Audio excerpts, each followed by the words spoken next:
what I've found fascinating for many years is, when we read in the Bible that the Spirit of God moved across the waters. So it actually tells us there was water before anything else. And that always puzzled me. I could never understand what that is all about. How come there's water and yet nothing has been created?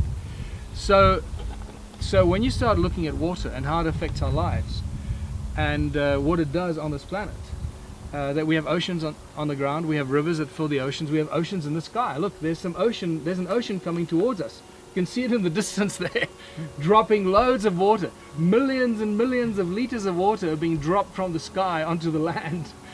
And we never think of it that there are oceans in the sky.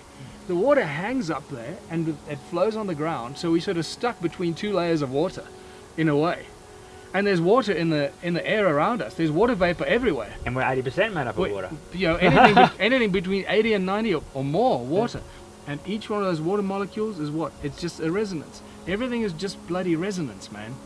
It's just insane. But what I find fascinating is the relationship between water, crystals, the oxygen we breathe, and the relationship between that. Because oxygen is the common denominator in that, right? So we breathe oxygen in the air, without which we can't survive. We drink oxygen in the water, without which we can't survive. And in these rocks here, the most prevalent matter is silica dioxide, oxygen.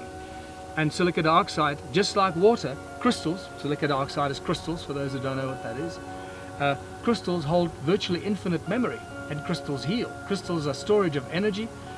Crystalline and silicon-based technology is our most leading edge technology in the world today. So, in fiber optics, Silicon Valley. So we're using what nature has used forever as the most advanced technology. Our bodies are the most advanced technology there is. We just generate energy all the time. When you look at the caduceus symbol of modern medicine that goes back to the Sumerian times, one of the oldest symbols, the caduceus looks virtually identical to the shape of the vagus nerve in our body. The parasympathetic and the sympathetic nervous systems that control the vagus nerves, that controls all the things that we don't control voluntarily.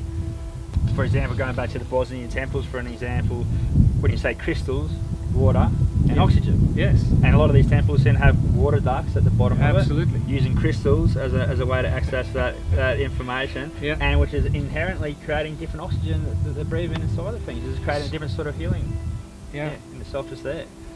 So I want to just come back to the temples and the fact that they're generating energy, and these stone circles here, generating huge amounts of energy that they were pushing up into the sky. And it seems that the energy was used to create some sort of a grid, like a matrix around the world. And that grid is still there. The Air Command and Space Command and Air Force logos of the USA clearly show these bands, these wide bands across the world, and they call those the rules. And they refer to them as some sort of energetic field in the sky. They don't know where it comes from, but it's always been there. This is David Wilcock's brilliant research.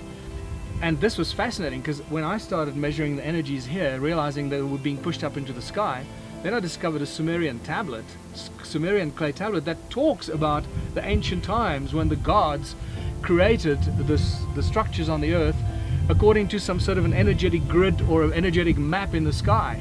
So they echoed the energies from the sky and grid around the earth on the surface of the earth. And that brings up a whole nother discussion about what this matrix is. Over and above that, the matrix was measured by my friend here in South Africa, who actually measured this energetic field up in the sky that he describes. He says the only way to describe it is it's like a giant binary code. It is a genuine matrix. And it's very, very powerful.